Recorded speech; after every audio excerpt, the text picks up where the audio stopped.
ಚಟುವಟಿಕೆ 2 ಟೊಮೆಟೊ ಮತ್ತು ಈರುಳ್ಳಿಯ ಬೆಲೆ. ಬೇಕಾಗುವ ಸಾಮಗ್ರಿಗಳು A4 ಕಾಗದದ ಹಾಳೆಗಳು, ಸಂಖ್ಯಾ ರೇಖೆಗಳು, ಪೆನ್ನು, ಪೆನ್ಸಿಲ್, ಸ್ಕೆಚ್ ಪೆನ್ನು, ಅಳತೆ ಪಟ್ಟೆ ಇತ್ಯಾದಿ. ಚಟುವಟಿಕೆ ಸೂಚನೆಗಳು ಈ ರೀತಿಯಾಗಿವೆ. ವಿದ್ಯಾರ್ಥಿ ಪ್ರತಿದಿನವೂ ಒಂದು ತರಕಾರಿ ಅಂಗಡಿಗೆ ಹೋಗಿ ಪ್ರತಿದಿನವೂ ಟೊಮೆಟೊ ಮತ್ತು ಈರುಳ್ಳಿ ಬೆಲೆಯನ್ನ ಒಂದು ಕೋಷ್ಟಕದಲ್ಲಿ ಅವನು ಬರ್ಕೊಂಬೇಕಾಗುತ್ತೆ. ಕೋಷ್ಟಕ ಇಲ್ಲಿ ಕೆಳಗೆ ಕೊಡಲಾಗಿದೆ.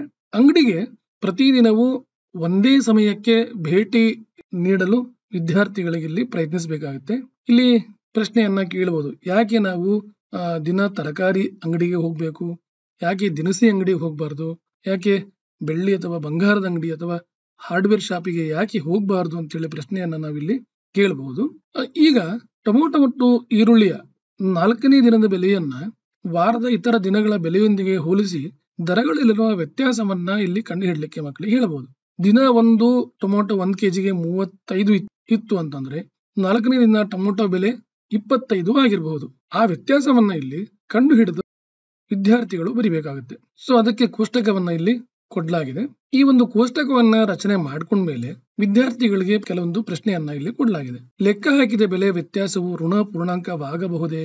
ಕೆಲವೊಂದು ಬಾರಿ ಋಣ ಪೂರ್ಣಾಂಕಗಳನ್ನ ಇಲ್ಲಿ ನಾವು ಪಡಿಬಹುದಾಗಿದೆ. ಸೊ ಈ ಋಣ ಪೂರ್ಣಾಂಕಗಳ ಅಂದ್ರೆ ಅರ್ಥ ಏನು, ಅದು ಏನನ್ನ ಸೂಚಿಸುತ್ತೆ? ಸೊ ಅದು ಕಡಿಮೆ ಒಂದು ಬೆಲೆಯನ್ನ ಸೂಚಿಸುತ್ತೆ ಬೇರೆ ದಿನಗಳಿಗೆ ಕಂಪೇರ್ ಮಾಡಿದಾಗ ಅಂತ ಹೇಳಿ ಅದರ ಒಂದು ಅರ್ಥ ಆಗಿರುತ್ತೆ ಅಂತ ಹೇಳಿ ನಾವಿಲ್ಲಿ ಮಕ್ಕಳಿಂದನೇ ಆನ್ಸರ್ ಮಾಡ್ಲಿಕ್ಕೆ ಪ್ರಯತ್ನವನ್ನ ಪಡಿಸಬಹುದಾಗಿದೆ. ಸೊ ಪ್ರತಿ ತರಕಾರಿಗೂ 5ನೇ ದಿನದ ಬೆಲೆಯನ್ನ ಬಳಸಿಕೊಂಡು ಬೆಲೆಯ ವ್ಯತ್ಯಾಸವನ್ನ ಲೆಕ್ಕ ಹಾಕಿ ವ್ಯತ್ಯಾಸದ ಮೌಲ್ಯಗಳು ಮೇಲಿನ ಕೋಷ್ಟಕದಲ್ಲಿ ಇರುವುದೇ ಆಗಿರುತ್ತದೆ ಅಂತ ಹೇಳಿ ವಿದ್ಯಾರ್ಥಿಗಳು ಇಲ್ಲಿ ಪರೀಕ್ಷಿಸಬೇಕಾಗುತ್ತೆ. ಇದು ದಿನನಿತ್ಯದ ಒಂದು ಅಡಿಗೆಯಲ್ಲಿ ಉಪಯೋಗಿಸುವಂತ ತರಕಾರಿಗಳನ್ನ ಉಪಯೋಗಿಸಿ ಮಾಡುವಂತ ಒಂದು ಆಕ್ಟಿವಿಟಿ ಆಗಿರೋದ್ರಿಂದ ವಿದ್ಯಾರ್ಥಿಗಳು ಒಂದು ಹ್ಯಾಂಡ್ಸ್ ಆನ್ ಎಕ್ಸ್ಪೀರಿಯನ್ಸ್ ಅನ್ನ ಪಡ್ಕೊಂತಾರೆ ಮತ್ತು ತರಕಾರಿಗಳು ಮತ್ತು ಅವುಗಳ ಬೆಲೆಗಳು ದಿನಾಗಲೂ ಹೇಗೆ ಚೇಂಜ್ ಆಗ್ತವೆ ಅಂತ ಹೇಳಿ ಮಕ್ಕಳು ಇಲ್ಲಿ ಕಲ್ಕೊಂತಾರೆ. ಇದನ್ನ ನಾವು ಗುಂಪಲ್ಲಿ ಸಹ ಮಾಡಿಸಬಹುದು. ಗುಂಪಲ್ಲಿ ಮಾಡಿಸಿದಾಗ ವಿದ್ಯಾರ್ಥಿಗಳು ಕೊಲಾಬರೇಟಿವ್ ಆಗಿ ಕೆಲಸವನ್ನ ಮಾಡ್ತಾ ಒಂದು ಒಳ್ಳೆ ಇಂಟರಾಕ್ಷನ್ ಅನ್ನ ವ್ಯಾಪಾರಿಗಳೊಂದಿಗೆ ಮಾಡ್ತಾ ಕಮ್ಯುನಿಕೇಶನ್ ಅನ್ನ ಅವರು ಇಲ್ಲಿ ಜಾಸ್ತಿ ಮಾಡ್ಕೊಂತಾರೆ. ಇಲ್ಲಿ ಒಂದು ಪ್ರಯತ್ನಿಸಿ ಅಂತ ಪ್ರಶ್ನೆ ಕೊಡಲಾಗಿದೆ. ವಾರದ ಪ್ರತಿದಿನದ ಬೆಲೆಯನ್ನ ಬಳಸಿಕೊಂಡು ಒಂದು ವಾರದವರೆಗಿನ ಬೆಲೆಯ ವ್ಯತ್ಯಾಸವನ್ನು ಲೆಕ್ಕ ಹಾಕಿ ಮತ್ತು ಅವುಗಳನ್ನೊಂದು ಸೂಕ್ತ ಕೋಷ್ಟಕದಲ್ಲಿ ಬರೆಯಿರಿ. ಸಂಖ್ಯೆಯಲ್ಲಿ ಒಂದು ವಿನ್ಯಾಸವು ನಿಮ್ಮ ಗಮನಕ್ಕೆ ಬರುತ್ತದೆಯೇ?